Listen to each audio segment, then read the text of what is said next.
Gabrielle? Tina. Oh, it's so good to see you.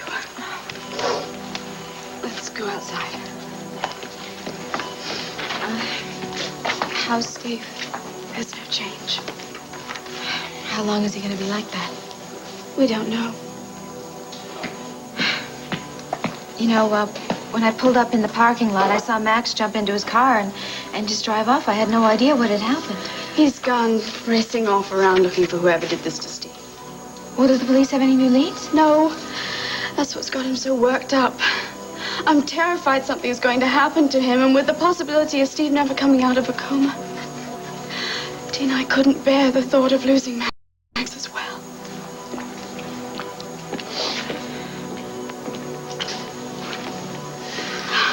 Gabrielle, Max can take care of himself. And you've got me to lean on now. And look, you and I are going to get through this. I promise. Hey, so what are you thinking? I was thinking that poor Steve walked in a bad time out there at that ranch. Whoever attacked him was after Bo. And you're basing this theory on a couple of missing pictures? You have a better one? No, I guess not. I'm taking no chances. I'm calling Rafe. You are the last of my sons, and I'll be damned if I'm going to lose you the way I lost Clint. Captain Garrison, yes. Asa Buchanan. Virginia, repeat after me, please. I, Virginia, take thee, Clint, to be my wedded husband. I, Virginia, take thee, Clint, to be my wedded husband. To have and to hold from this day forward. To have and to hold from this day forward. To love and to cherish till death us do part, according to God's holy ordinance. Thereto I give thee my troth.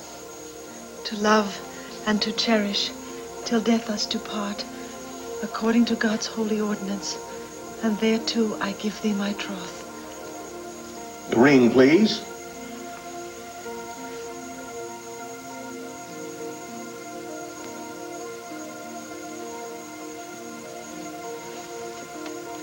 Bless, O Lord, this ring, and that he who gives it and she who wears it may abide in thy peace and continue in thy favor until their life's end. Through Jesus Christ our Lord. Amen. Oh, Viki!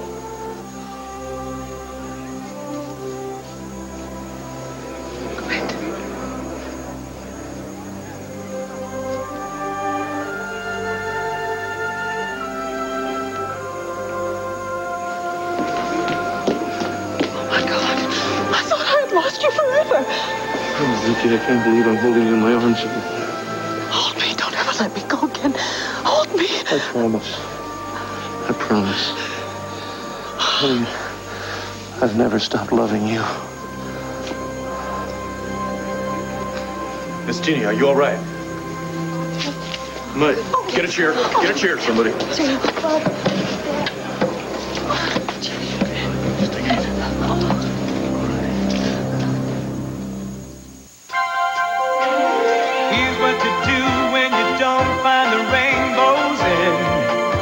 This time, here's where you go when it looks like the rain won't end.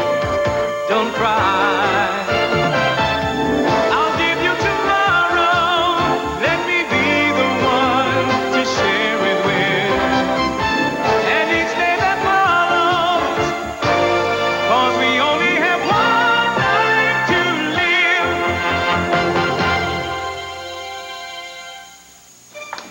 Cody, is she gonna be all right? I think she just fainted, that's all. Listen, honey, why don't you go behind the bar and get us a glass of water or something? What is going on around here? Please, just go get the glass of water. I'll explain it all later. Who is that woman? What kind of get-up is that for a lady? Never mind that. Why the hell is Clint holding her like there's no tomorrow? I searched and searched for you. And I prayed and prayed, and now you walk in the door and answer all my prayers. Is this real? Are you really alive? Am I touching you? This is not a dream. No, it's not a dream, honey. It's too real. My God, you can see. Yeah. You're not blind. No, it's a miracle, honey. Just like you and I finding each other again is a miracle. How long have you been able to see? One day when I woke up out in the desert. Is this really 1888? Yes.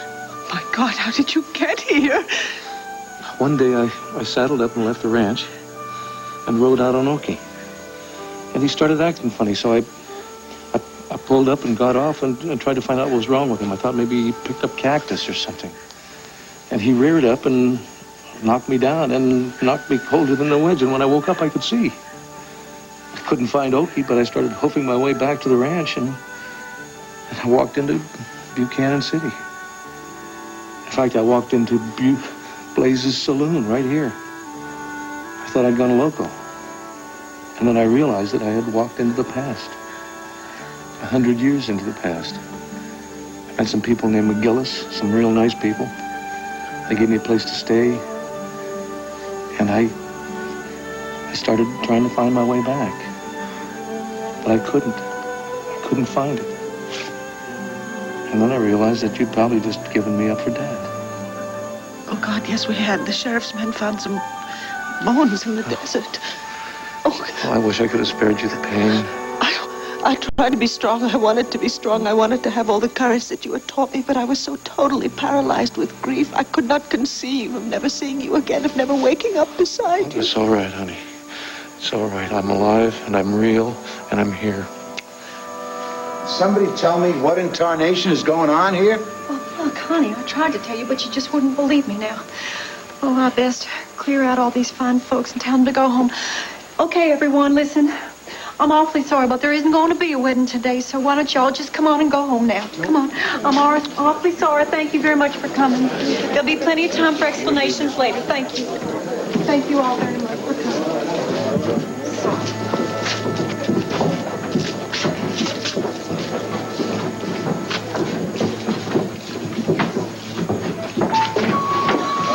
Oh, are you going to take her to see the doc? No, I think we're just going to take her back to her room. Well, I think we'll lose her again. Oh, I better go along. I just feel awful. I know I could have saved her from all of this pain. Okay.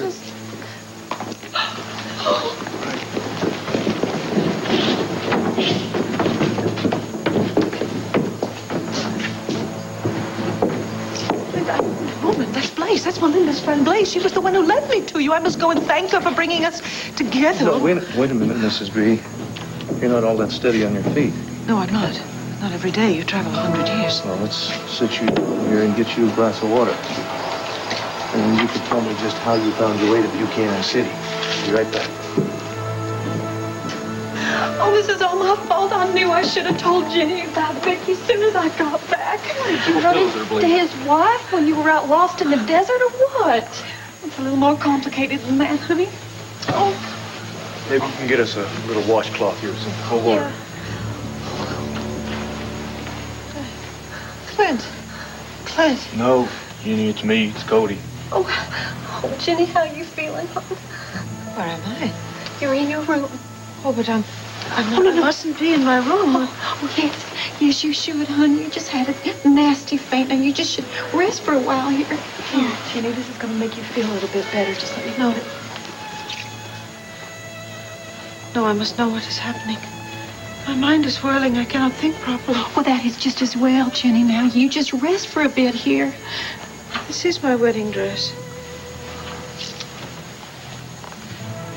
I was standing with Clint in front of the parson. I was about to vow my hand in marriage. And then she was there. And she called his name. And he went to her as if I did not exist. Ginny, why don't you just lay down and take a little rest?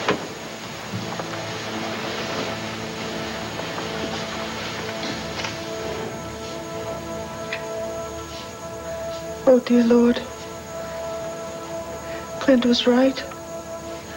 I am the perfect reflection of his wife.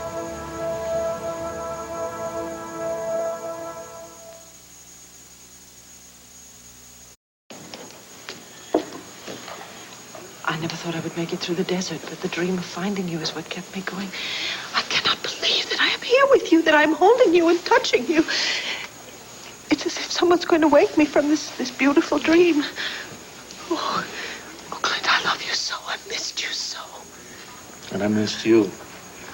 I missed everything about you. You know, when I'd go riding in the desert trying to find my way back to you, find my way back home, I'd keep a picture of you in my mind because I thought it might help me find my way home. In fact, Clear Eyes said that... Clear Eyes? Oh, he's an old Indian chief that has been helping me in my search. And he can't possibly be the same man who told me about you. Well, maybe you should start at the beginning. Darling, after you disappeared, and after we'd searched for you for days and days, for weeks, one of the Indian ranch hands came to me, and he told me that the chief of his tribe would be able to help me find you. So he took me to see him. And it was Clear Eyes. Clear Eyes told me that you had moved on to another plane, to another land, and that it all meant nothing in the timelessness of the stars. It sounds like our man. I mean, he loves talking in riddles. I did not know what to make of his words, but somehow I did find comfort in them. And then, of course, I realized I was just grasping at straws. I was clutching onto anything I could find to help me believe that you were still alive. And so I decided, I tried very hard to put the whole episode with Clear Eyes out of my mind, but I never quite succeeded. In fact, one day, I had such a dream about you. It was so real. You were standing in the library. And you told me to let go, to get on with my life. But that you would always love me and that we would be together again someday.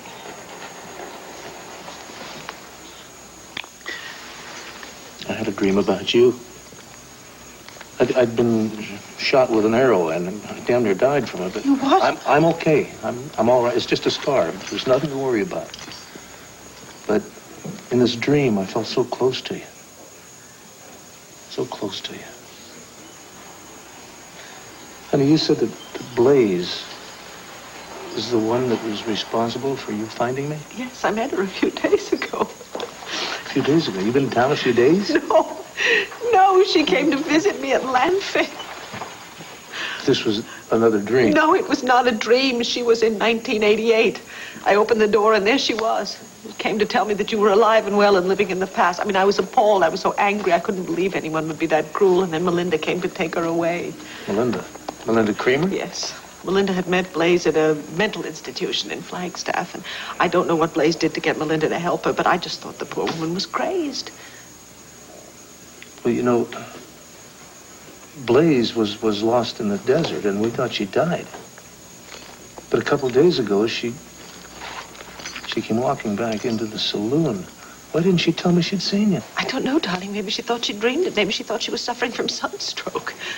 So you changed your mind about her story and started believing I was still alive? No, I wanted to believe her, but I couldn't, darling. I couldn't. It was Kevin.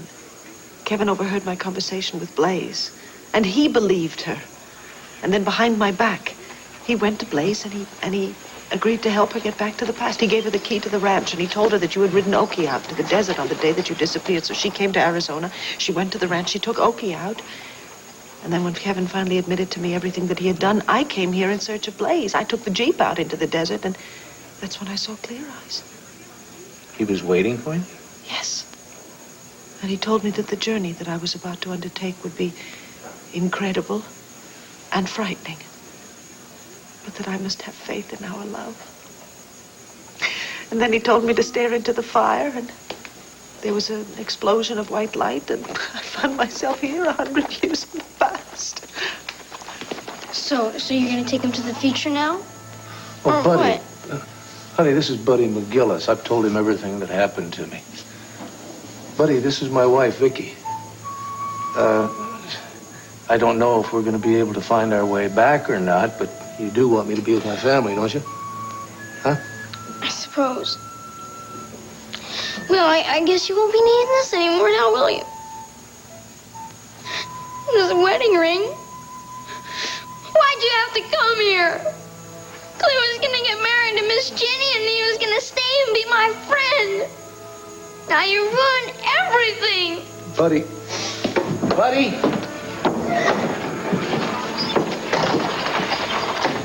Honey, I can explain. I can explain all that. Clint, when I walked in here, I realized I walked into a wedding. It was your wedding.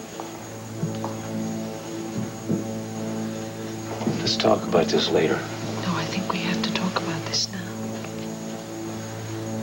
All right, fine, but not here.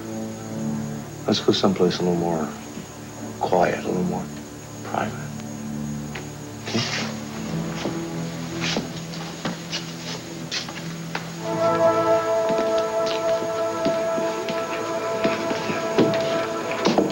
Well, according to the police report, it's pretty obvious that Steve walked in on an attempted burglary. And the perpetrator was definitely looking for something. See? What I tell you, son, huh? And the thief was there for one purpose and one purpose only. To get those photos. And it wasn't a coincidence. I think it was a warning from some enemy of yours that you crossed down the line. Well, I've been in Europe for a couple of years. What are you saying? I stepped on somebody's toes over there, so they went all the way to Arizona just to get revenge? You are a Buchanan. That's reason enough for some people to harm you. Unless you've forgotten. Remember what happened to your brother Clint? Whoa, wait a minute, Ace. You're not suggesting that my Uncle George has got something to do with all this? I'm sorry, Court. I didn't mean to hang your uncle before the jury came in with a verdict. But maybe Clint's death wasn't enough for him, huh? He hates the Buchanans like his sister. He's picking up where Maria left off. Now, wait, I know he's guilty of drugging Clint's horse, but I don't think he's sick enough to try to knock off the entire Buchanan family. Arizona State Police have had an APB on him for months. I think Rafe should have our local police alerted in case George comes back here to Llanview. Oh, I can't even believe I'm listening to this. George is not going to stick his neck out to go to that ranch. He knows the police are after him because I found out that he was drugging Clint's horse. This whole thing is so stupid. I'm going to tell you something. I never thought that man was playing with a full deck. Now, can you call the police in Arizona? And I want some cars up here. Watch this house and land fair. Okay.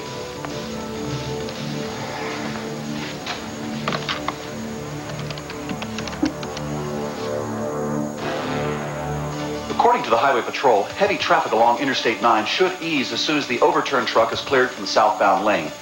Police authorities are still baffled over the bizarre incidents surrounding the brutal attack on Stephen Holden several nights ago at the Happy Horse Ranch. According to sources close to the investigation, Mr. Holden fell victim when he apparently walked in on a robbery in progress. Hopes for any substantial leads are quickly diminishing as Mr. Holden, the only man who can identify his assailant, remains in a coma. And now the weather. Hi. Time to settle up some old scores.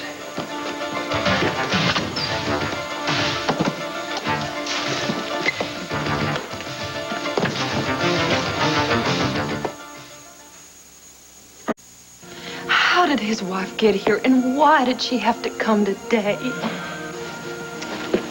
Oh, now look what I've gone and done. I've just shattered Ginny's heart, and it's all my fault. Lazy, don't go blaming yourself now. Oh, why not? If I had told her about my trip to the future, none of this would have happened. Don't worry about this, all right? We're going to stay here with Miss Ginny. Why don't you go over to the saloon and see how Clint's doing with that wife of his? Oh, I suppose I should. Gee, I'm so sorry. You're the dearest friend I ever had. And I never meant to hurt you. Oh. Would you please tell me what is going on around here and why Blaize just blamed herself for all of this? I was hoping it wouldn't come to this, honey. But since it has, I think it's about time you knew the truth about Clint. Folks told me you were interfering in Clint's private affairs. Clint is my friend. I've never had a friend like him before. I don't think I ever will again. He told me he was going to stay in Buchanan City. Now he's going to leave. I'm never going to get to see him again. Now, son, I know your feelings are hurt. But that does not give you the right to cause other people pain and suffering. Well, I know, and I'm sorry. Well, Clint's who you ought to be apologizing to. That's why I brought you over here. Seeing how he's not around, maybe what we'd better do is go on back over to the office and discuss some suitable punishment for you. Oh, Pa? Yes, sir.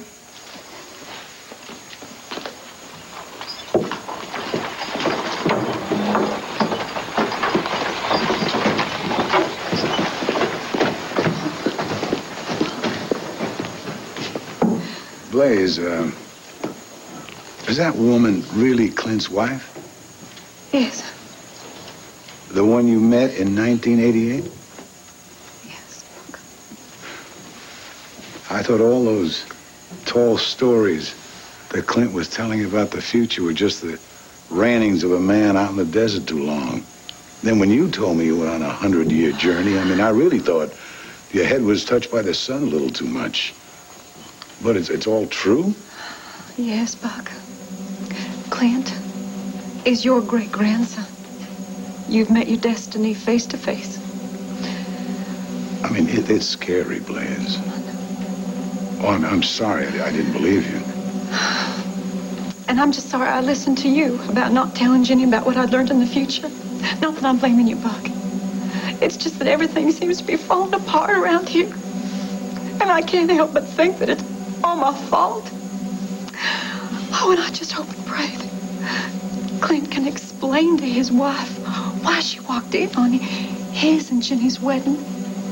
Honey, I know that I promised you an explanation, but before I start, I want you to try and keep in mind that no matter how this looks, I never stopped loving you. You expect me to believe that when you were on the verge of marrying another woman? Not another woman. Ginny, it was you. Now, wait a minute. I know I said it was Ginny, and it was Ginny, but if you knew her, if you could see what I saw in her, then you'd understand. I see. So you're telling me you were marrying her because she reminded you of me? Exactly. To the letter. I mean, she's smart, she's kind, she's gentle, she loves children. Please, please, spare me your praise of the other woman. Not the other woman, Viki. The only woman. Don't you see, I've been trapped here. This has been my reality. Do you remember back at the saloon when you said that you half expected this to be a dream? Yeah.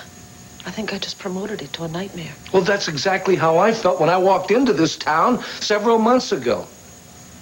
And no matter how hard I tried to get back to you, how I tried to get back to my own time, I kept being drawn back, pulled back to Buchanan City. This has been my life, my only life. It's this place and this time and Ginny. I know I'm asking a lot, but you got to try to understand. You and Ginny are as much the same person as any two people can be. Come here. What are you doing? Ginny asked me one time what you looked like. And I took her over to a wall mirror like this one. And I told her to tell me what she saw. And what she saw was the woman that I thought I had lost forever.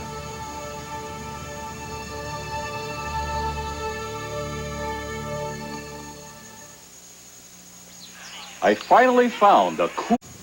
Clint, I'm sorry. I've had to accept a lot of things since I started this journey. And my beliefs in what's real and what's not, what's imagined, what's possible, my beliefs have been forever altered.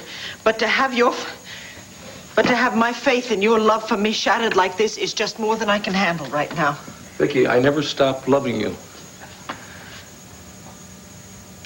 Clint, how can you say that when you were about to start a whole new life with another woman? But I didn't, did I? Did I? No, because I showed up. But why? Why did you show up today? Why do you suppose you showed up in time to find me at precisely the right moment? I don't know. I don't know. Fate. Fate, Viki. It's like Clear Eyes said. I was put here for a reason. There's been a reason for this. I was put here for a reason. And I had to stay here until I fulfilled some unknown purpose. And you found me for a reason. You came here for a reason. Not yesterday and not tomorrow, but today for a reason. Now, if I could explain it to you, if I could just find the right words to explain it to you, I know that you'd understand it, and in your heart you'd forgive me. But I can't explain it. And I don't know if anybody can.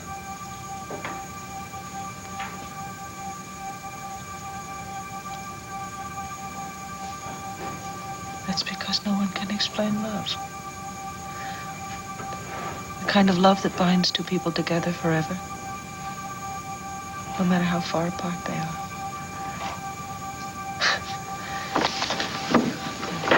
I don't pretend to understand everything that's happened. I don't understand anything that's happened. But I know one thing. You are alive.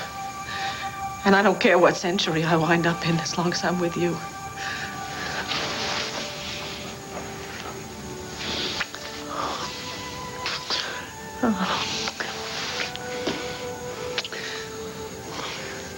What's wrong? What's wrong?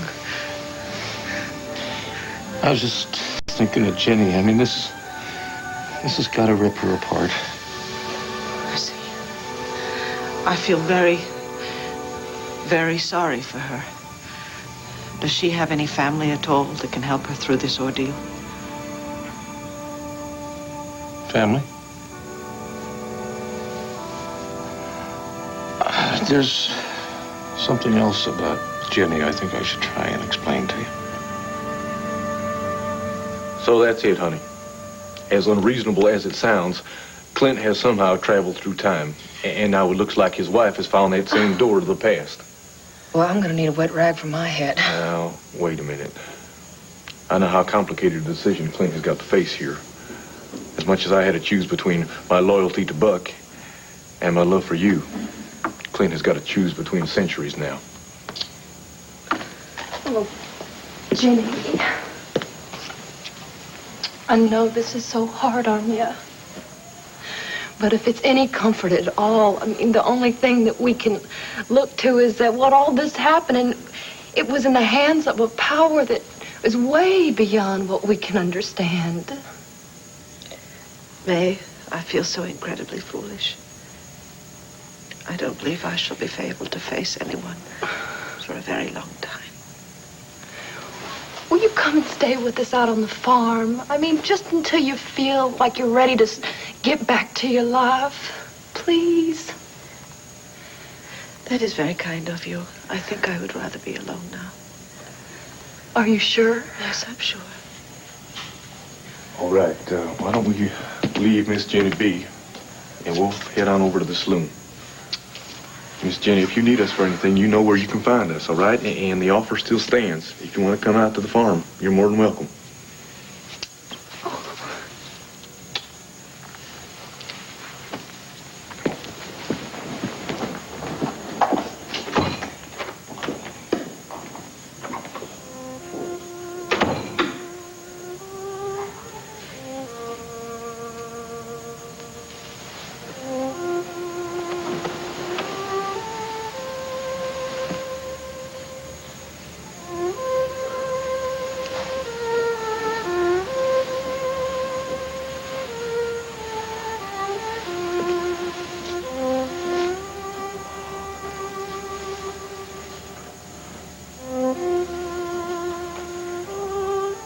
Something old. Something new. Something borrowed.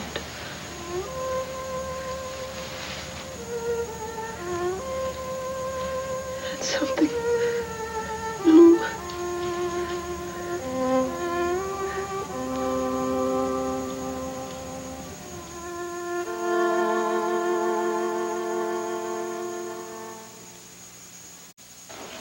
Clint has told me how very kind you've been to him, and I want to thank you for opening your hearts the way you have. Blaize, you especially. I have to thank you for leading me back here. Without you, he would have been lost to me forever. I'm mighty glad that you ain't still mad at me. Of course, I don't blame you for thinking that I was loco. You gave me back my husband, as well as a chance to meet some newfound relatives. I cannot get over how much you look like Asa. Your grandson, as fantastic as that sounds. Well, Viki, I don't know what to say, except I've stopped trying to figure the whys and wherefores of all this. But my heart is glad that Buchanan name will carry on with such a fine man as Clint here. That explains why your aim was so bad at the shootout some months ago. What shootout? It was kind of like high noon, honey. I'll explain it all later. Right now, I'm going to go find Ginny and try to explain this to her. Hold on a minute there, Flynn. We were just over at the hotel with Miss Ginny. I don't think she's ready to talk to you yet. Well, Cody, I can understand how upset she must be, but I've really got to try and talk to her.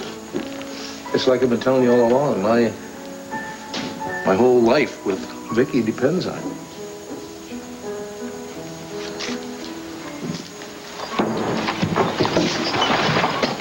Excuse me, Mrs. Holden, there's a phone call for you. You can take it at the nurse's station. Thank you.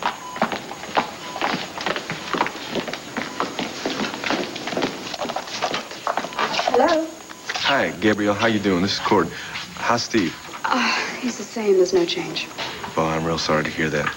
Listen, if there's anything I can do, you please let me know, huh? I will, Cord. Thank you. Listen, actually, I'm calling to talk to Max. Is he around? No. Can I take a message for him? Well, I think we may have come up with some kind of a lead here about how Steve was attacked and why he was attacked. Asa figures that it was somebody who was after Bo, and Steve was just in the wrong place at the wrong time. Oh, well, Max is out there looking for this guy on his own. Oh, good. I tell you what, when he gets back, have him give me a call, and I'll fill him in on the details. I will. Tina's here. She'd like to speak to you. She's there? Yes. Hold on. Hello? Tina, why didn't you tell me that you were going down to Arizona? Well, I didn't think you'd care. Do you? What I care about is our son. Now, have you got him with you? No, but he's with Kim, so he's fine. This is so typical, Tina. You're always complaining about being a loving mother and wanting to be there for our son all the time. And at the minute something comes up, you just shirk your responsibility and you take off like you haven't got a damn care in the world. Cord, I love our son, and he's perfectly safe with Kim. But I also happen to care about Gabrielle and Steve. Now, look, what are you saying? Do you want me to come back? Because if you do, I will. I don't care where you go, Tina. You can stay down there forever as far as I'm concerned. In fact, I think you would be doing me and our son a considerable favor if you did, if you just got out of our lives once and for all.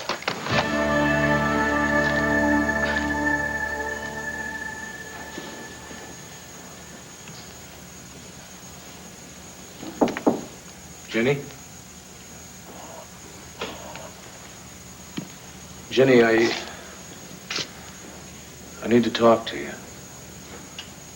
I need you to understand. Oh, please. Please, you do not owe me any explanations.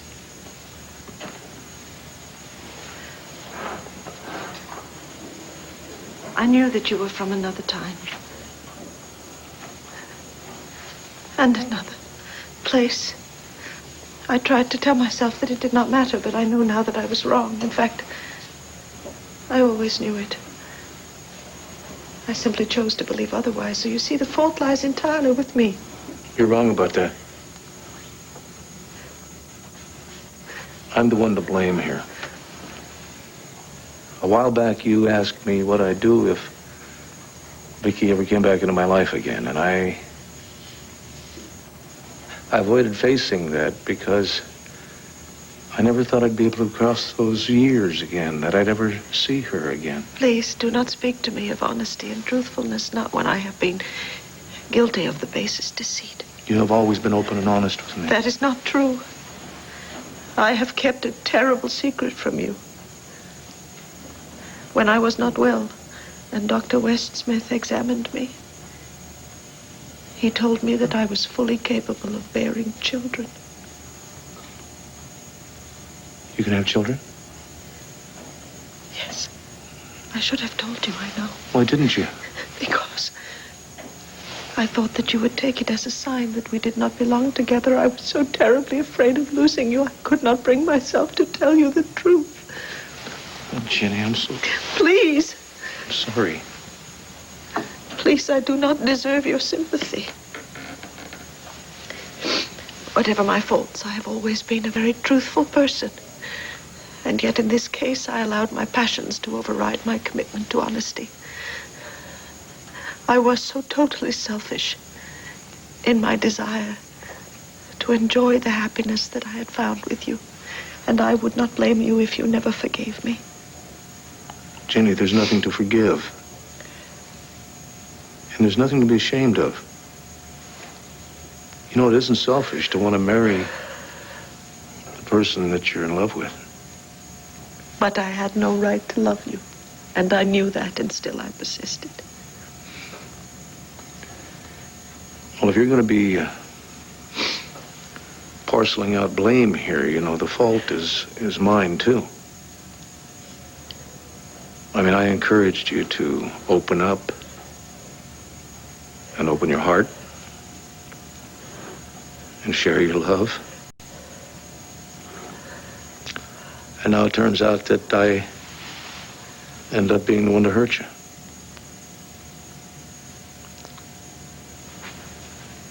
I'd do anything in the world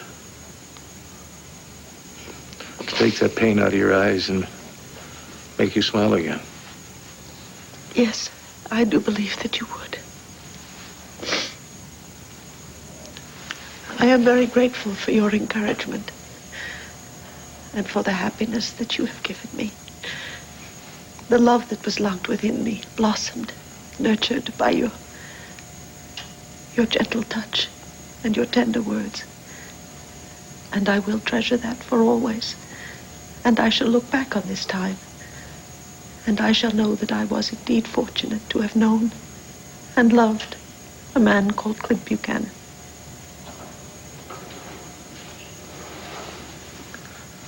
Well, I'm fortunate to have known and loved you. Ginny, this isn't the end. It's a beginning. No, I mean it. I'm sure that with all the love you have to give, it's going to be returned one day. I doubt that. But it hardly matters now. Of course it matters. Ginny, of course it matters.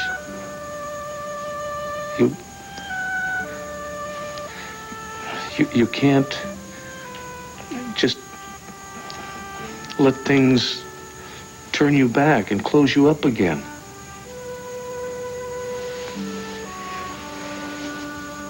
Ginny, I won't let you retreat back into a life of loneliness. That's not what fate has in store for you.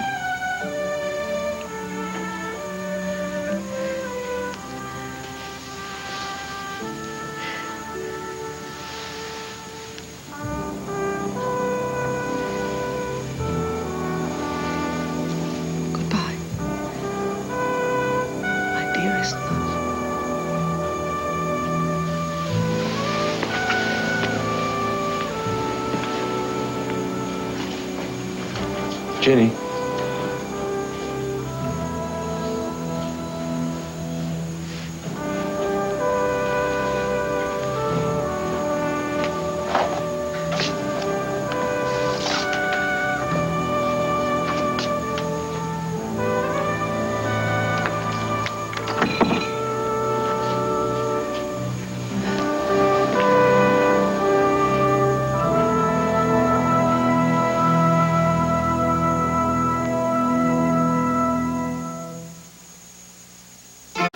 I hope you can accept my apologies for my son's behavior. But he does get carried away sometimes. But I can assure you he will be properly punished for his unkind words. Oh, please, Mr. McGillis, is that really necessary? You see, I have a son at home who is just as upset over losing Clint as your buddy is now. Does that mean I'm not going to get switched? Buddy, come here. I'll tell you what. If Mrs. Buchanan is willing to accept your apology, then I'm willing to spare the rod. Hope you'll accept my apology, Miss Viki. I never meant to hurt you. I know how much Clint loves you. And, well, I guess all I ever wanted to see was to him be happy. And I know he missed you something fierce. And if this going into the future means he's going to be with his family, well, then, may you have Godspeed. Thank you, buddy. I certainly do accept your apology. May I? You take real good of Clint here. Make sure he doesn't forget me. Oh, I promise. I promise.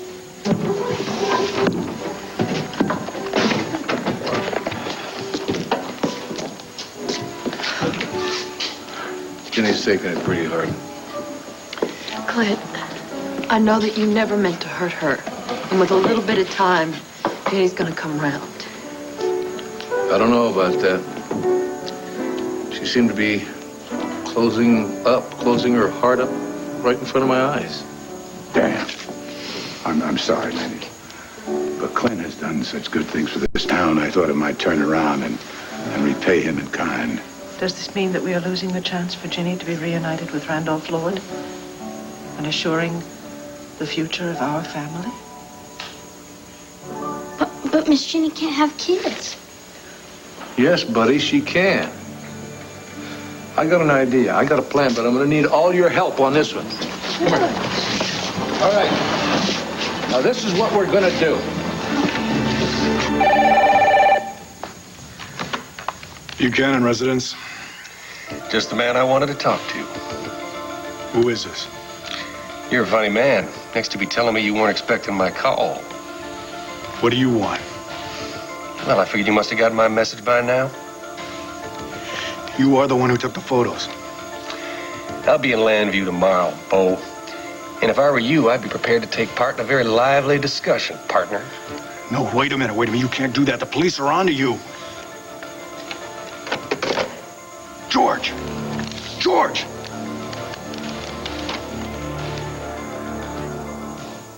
Here, reminding you that even high-powered executives deserve a little R&R.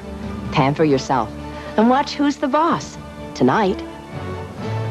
This is Joan London. And Charles Gibson. Tomorrow, a self-examination on alcoholism. Failing the test could save your life. Plus Ron Reagan aboard the Orient Express and Richard Gere tomorrow on Good Morning America. Olivia sets Duke up to accomplish her goals. Stay tuned for General Hospital following an ABC News brief. Next.